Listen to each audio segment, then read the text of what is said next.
Yeah, so let's start off. So if possible, if it's convenient, please do keep your videos on all through the meeting so that it'll look more interactive.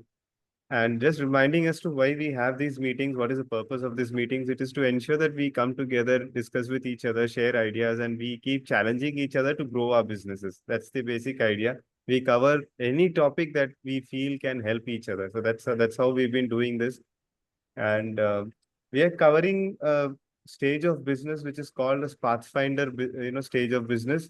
Somebody who has come out of the initial treadmill operation of the struggles of starting, but now has come to a stage where they're like trying to see which path do I take for scaling up, which path do I take for growing. That's the stage. Those are the topics that we are mainly covering. So any other topics in this, there are various things written here, how it can be done and all that. So we are not going into those topics. So how did BGSM start? So three friends, we went on a trek, had no intention of actually discussing with each other, but we just started asking questions to each other. All the three of us were from IT.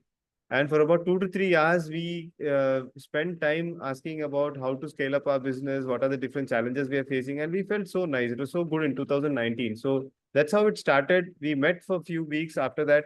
And then it kind of subsided during COVID and all, really nothing happened. And then recently, again, we restarted this. So that's how it all started. There is a portal where we can network called BA community. And there is another portal where we can actually track our goals. We can set goals for ourselves and we can track whether we are doing it or not in a very, very simple format. It's not at all complicated. It's almost like an Excel data entry. Okay, something like that. And today we are covering again about team. So the numbers that you see here are basically the topics that we have covered so far. So today, once again, we are covering on team. We have a WhatsApp group where you can share on any referrals or ask for any referrals. You can share about your business, promote your business. So if you're part of that group, fine. If not, please let me know. I'll share. I think all of you are already there. I think we can skip this. Okay, so today's topic is team communication secrets to increase productivity. Usually, I keep these interesting facts in the starting of the presentation, but I thought these are so important that it's important for us all of us to just go through it once. So I put that inside the presentation here. So I'll just read it out. So it says 70% of workplace mistakes are caused by poor communication, leading to misunderstanding and lost productivity. 70%. Now, by the way, this is from ChatGPT. Okay, so I just asked it for some interesting facts about communication with team. Then companies with effective communication strategies are 3.5 times more likely to outperform their peers. Okay, and sorry, yeah. And over 80% of employees say they experience high levels of stress when communication is poor. Face-to-face communication is still the most effective form of communication, with 93% of communication impact coming from non-verbal cues like body language and tone of voice. Sometimes our tone of voice itself can put people off. So we need to be really careful. So remote teams with regular communication are 25% more productive than those who communicate less frequently, highlighting the importance of consistent check-ins. If we have remote team, like we, for example, have most of our team is remote. So if we don't have regular communication, there is a huge drawback that can happen. So I thought I'll share this first before we start. Okay, how does ideal team communication look like? So if there is a proper ideal team communication happening, how does it look like? First thing is, team is having complete facts and information required to perform their tasks. They need not have to check with anyone. They need not have to ask anyone, what do I do? What is the information required? Everything is provided for them, easily accessible. Team is empowered to take independent decisions within their boundaries. Every information is available with them. They can take decisions without having to check with the leader or with the colleague. They can take decisions completely independently. There is no need for the leader to intervene regularly to fill in any communication gap. Many a times, if the communication is not proper, the leader will have to continuously keep getting it back into the team and keep asking, okay, what's happening? And then the team says, okay, I don't have this information. And then the overall progress itself does not happen. So this is how an ideal team looks like. So why many organizations do not fix their communication issue? What is the reason they don't fix it? First one is they do not attribute poor performance to improper communication. the performance might be low, and we may not even correlate this performance being low to poor communication. We may think that my performance is bad because of something else. It might be may wrongly attribute to skills and motivation. We may think that this person is not capable of doing it, or this person does not have a skill of doing it, or the motivation to do it. But the actual root cause might be just communication. Okay. So organizations may think that it I'm is also on trivial matter or skill. meeting. Okay, I'm trying to mute. Okay. So organizations may Sorry. think that it is a trivial matter or skill, that communication is not at all an important thing. There are much more crucial things like taking care of the customer, delivering the product and service, but communication doesn't really matter. So this might be one of the reasons why they're really not interested in fixing communication. So how do we improve communication? Having seen all that, how do we improve communication? So I've given few ideas, and of course, when it's open for everyone to share, please do share your ideas also.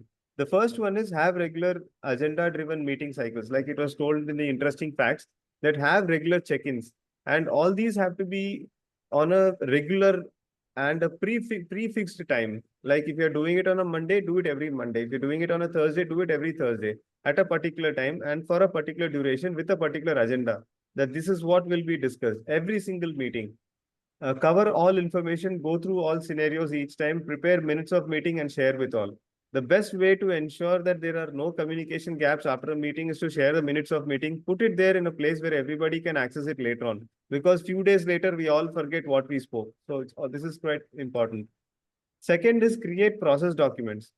So this can reduce the need to repeat crucial information. So once you have a proper process document written down for whatever processes are there for every team member, they need not have to keep coming asking you what do I do.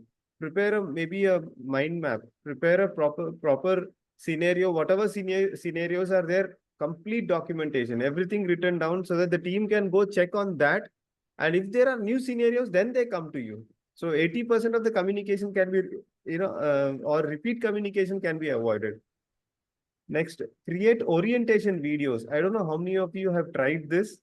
If you have not tried it, please do. If you have a team and if you have not tried this, please do. So if you want to inform something for the first time, a video can help really well. Create a short video. One of the best ways to create a video is Zoom. You can just open Zoom, have a good background, record the Zoom. It will give you a recording, and you can use that for communication with your team, which you want to repeat again and again. A new onboarding team member, if you want to give some instructions, you can use that video. If there is some process you feel that, or if you have an internal tool, a software, you can actually have videos in every place as a tutorial where they can go through the whole instruction in the video. So video can be more clear than a process document. Add video along with the document for better communication. Minimize verbal only communication. Try your best to avoid talking to a person on the phone and then leaving it at that. Always accompany all verbal communication with notes. Either you write down the notes along with the communication and send it on a WhatsApp or send it on an email, or you show that, okay, this is how you're supposed to be doing. I'm going to share you a process document. So do not, try your best to avoid only verbal instructions. It does not really, it's not a foolproof method. So please try to avoid that maximum. So avoid one-to-one communication. Now, what I mean by this is, if you have a team of, let's say, 5 people working on one single activity or a project, it's always better to avoid individuals talking to each other by themselves independently without the team knowing about it. So try to encourage all communication to always happen in a group, either in a WhatsApp group or in an email. Of course, it's or maybe bring people on a daily stand-up call, maybe every day at 9 a.m. Bring them on a stand-up call every day at 3 p.m. Bring them on a stand-up call, 10 minutes, have proper communication and close it. So these are the kind of ways you can avoid communication gaps happening where two people talk to each other and rest of them are all in the dark. Maintain easy access history of communication. Now, of course, these are all simple things, but many of us might miss it out. So what happens is when communication is happening, chatting is happening, try to ensure that the history is maintained so that people who want to refer, something that was spoken last week or last month, they can go back and check, and they can avoid doing something that they've never discussed.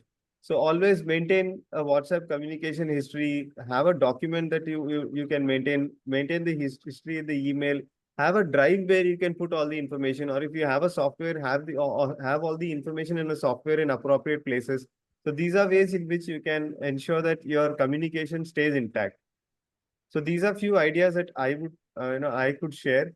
Now it's time for contribution where you can give ideas, even ask questions, also give ideas on how we can ensure proper communication and increase in productivity.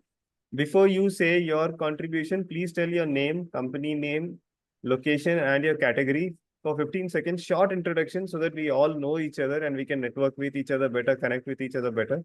So please introduce yourself and then add your suggestions. Open the floor will open. Yeah.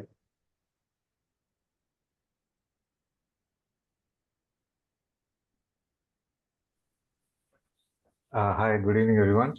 My name is Sajjan George, and my company is Learn Lifelong, and I'm located in Bangalore. I provide service in training, coaching, mentoring, and counseling, premarital counseling. Thank you, brother, for the insightful session on communication. I think it is a key factor in any success of any team, any project, anything that we do.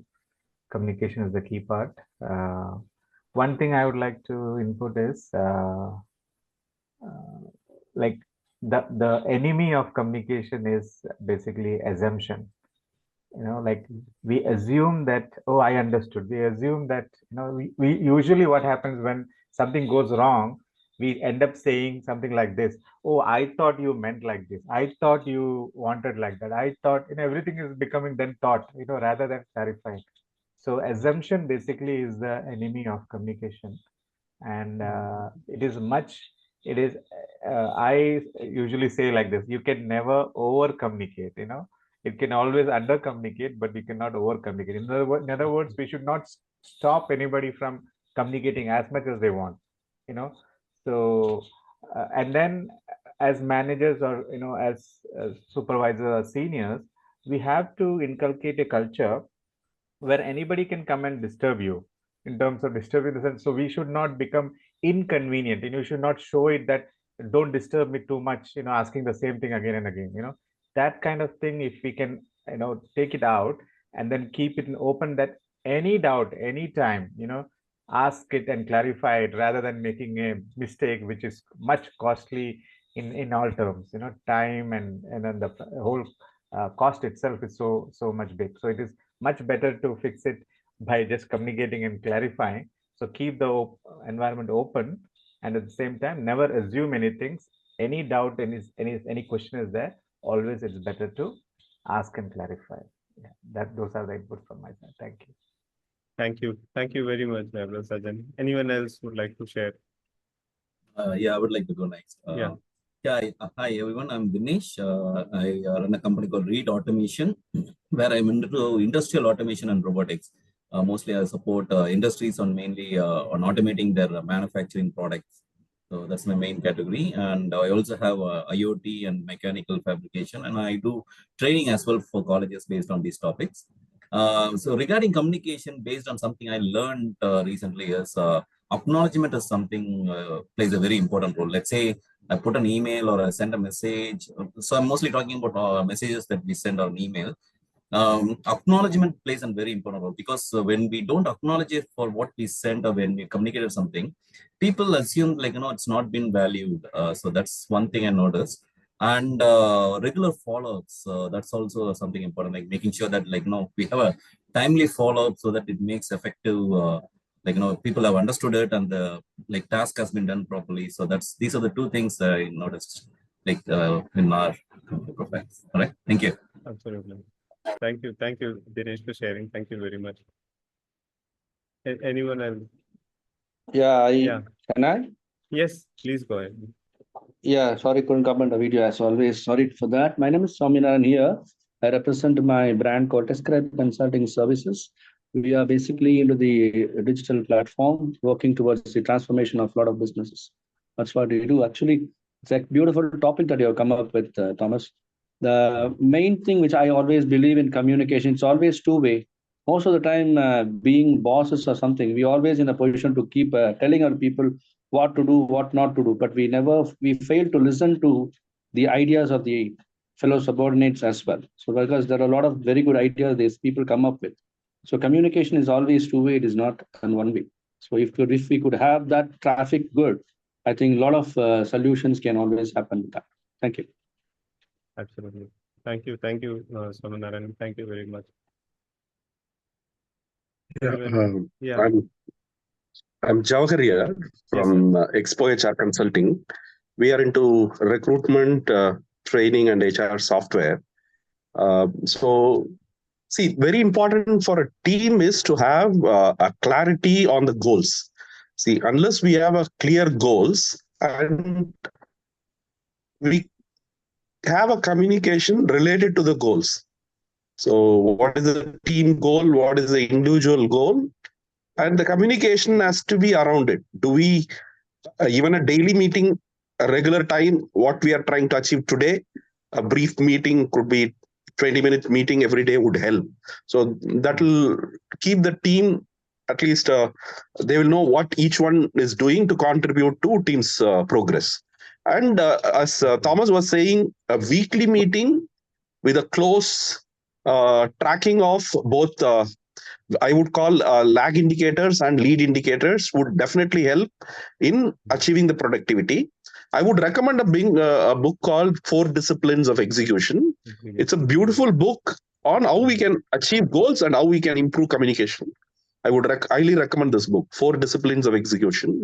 So I think so we need to understand both lag indicators and lead indicators, track closely as a team. I think that is what will improve the productivity and will achieve goals. That's what I would like to say. Yes. Thank you. Shall I go next? Yeah, Naveen. Yeah, please. Thanks. Yeah. So Thomas, thanks for inviting me to the forum. Pleasure meeting all of you. My name is Naveen Nair. I run a company called App Sales. We are a new gen CRM software company for sales, service, receivables, all of that. And I based out of Bangalore. This is a very interesting topic, team communication. But if you read it whole, right, it's beyond communication to increase productivity. And like how just Jawar mentioned, one of the best books I have read in this topic is by John Doerr. I'm not sure if you've read it, but called Measure What Matters. Yeah. And this guy, John Doerr, used to be part of the Intel group under Andy Grove, turned around Intel. And whatever he learned during those concepts of OKR, which is called objectives and key results, he came and started preaching that. And then finally, what happened is the Googles and the Facebooks and the Apples, Microsofts, all of them started hiring him as a consultant. Yeah. So what it talks about really is the gist of it. Obviously, you can read the book, but the gist of it is the objectives and key results need to be clearly communicated with each and every team member, so that there is absolutely no ambiguity and everything should be quantifiable, right? If you quantify metrics and you measure that and there is a goal and everybody knows what they're expected to achieve, and then there are regular check-ins which are happening, it makes a huge difference to the productivity. Please do read the book. It's a must-read book. Definitely a must-read. Don't miss it out. Yeah, that's all I have to share. Thank you. Yeah, I've read that.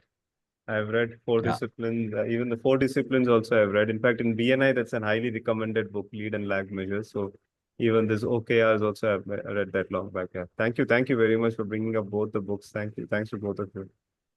Anyone else would like to add any point?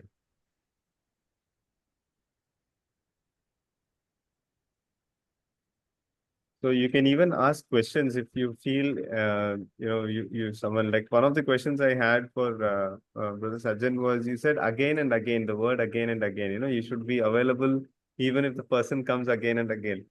But I was thinking when you mentioned that, isn't that defeating the purpose of communication? If the person is having to come again and again, probably either the communication is not done properly or they don't have proper resources to fall back on and they're having to come again and again. So that point, I wanted you to clarify what you meant again and again. Okay, so I would say it is something in terms of a culture, like one thing is there are two parts of it. One thing is openness. So when we are building an environment, initially this hurdles will be there. In other words, we will need to communicate it again and again. We have to check back again and again. Once we get the flow of it, once we get, like once we get the, the understanding how it is and what it is and so on, that reduces, that comes down actually. And one of the friends mentioned, the vision of the organization and then the objective of that project, both has to be absolutely clear, in such a way that, if you wake up somebody at the night and ask, hey, what is the vision of our company, they should be able to tell, so in other words, so that clarity should be there. But initially, so for example, a new person joining the company, it could they have to adapt to it, right? So something like that. So the until that culture of that free communication and clear communication is built, it has to be clarified again and again. And then is what, again, my point of view. It could differ as well. Yeah. Communicating is fine. Yeah. What I misunderstood is that the person needs to come again and again and ask for clarification. So that's where I got little. Now what you said is clear. That the leader needs to communicate continuously. That part is clear. Is that what you meant? And also approachable, and also should be approachable. Yeah. Thank you very much. Thank you. So since we are almost coming to a close, so yeah, Dinesh, you wanted to say something? You have unmuted. So one more thing I just came to mind. Sorry. Yeah, please go ahead. What I noticed is, though we communicate few things, when people experience it in front end, for sometimes certain activities, when we tell them what to do, rather than when they experience it in hand, probably when there is a client discussion or something like that, it gives them a more understanding of how things gets done in an organization. So that's another thing I noticed, making them experience few things in front end. That's one thing I would like to communicate. Yeah. In fact, there's a book called Multipliers. I'm sure many of you would have read it. Multipliers, in fact, this is one of the skills that the author says, allow the team to face the small waves. Let them face it. Let them face it. Don't try to protect them too much. Let them face it and let them learn from it and try to, grow. So that's one of the topics that's covered in that book, Multipliers. That's also an amazing book. Yeah, Brother Sajjan. Yeah, Brother Thomas. Now we are talking about communication. I want to clarify one more thing. Sure. Please. We have time. Okay. So we are talking about SOPs. We are talking about procedures, right? Correct. Suppose we are giving that to somebody and somebody is reading it. SOP is there. It is clearly communicated. But the way it is meant could be misunderstood by somebody else, right? True. So that openness should be there. So, okay. So for example, we when we attend classes, we think we understood, but when we start doing it, we think that something is wrong, So that is where clarification. So if we don't give that option to openness to come and clarify, what they will do is they will start doing. They will just go ahead and do whatever they understood with it. So that becomes a bigger challenge, bigger problem later on. So that openness has to be kept. Thank you very much. Thank you. I think now we'll have to conclude. So please do invite your friends, whoever you feel can share ideas, and everyone can benefit out of this. And if you would like to share, anything like next week we have Sominarayanan sharing. Am I correct, Sominarayanan? You would be sharing on LinkedIn secrets, marketing secrets. Am I correct? You say when did I say no to you? Oh, amazing. Okay, thank you. Even if you want now, I can do it. No. Now I think we've run short of time. So next week is you, and then the week after that we'll have Naveen sharing his points. So Naveen, so please do have something ready. I'll be in touch with you for the topic and all that. So this is how we, you basically share for about 10 minutes, and then we all pitch in and we all learn from each other. So that's how it is. So it's not that you have to share for the entire half an hour. So whatever are your key learnings in bullet points, like espresso tea or something, coffee, sorry, espresso coffee, you put it on us, and then we also share along with that. Thank you. And these are books that I recommend if you're looking at scaling up your business. So, 3 books that I love. And if you're, at a particular stage and you would like to scale up, these are 3 books I would definitely recommend. And these are very popular 3 books. And I'm sure all of you might already know this, but if you don't know, if you want to see companies which have been there for 100 years and how they have operated, what they have done. So these are 3 good books that I would recommend. So that's it for today. Thank you very much. And if you have any questions that you would like to ask, you can even put it in the WhatsApp group. We can have a discussion there, and we can even have those topics as upcoming discussions also. Thank you all very much. I hope it was a good session. Have a good night and a great week ahead. Thank you. Thank you, brother. Thank you, everyone. you. Thank you, Thomas. Bye. Thanks, Thomas. Bye. Bye. Thank you. Good night, everyone. Bye-bye.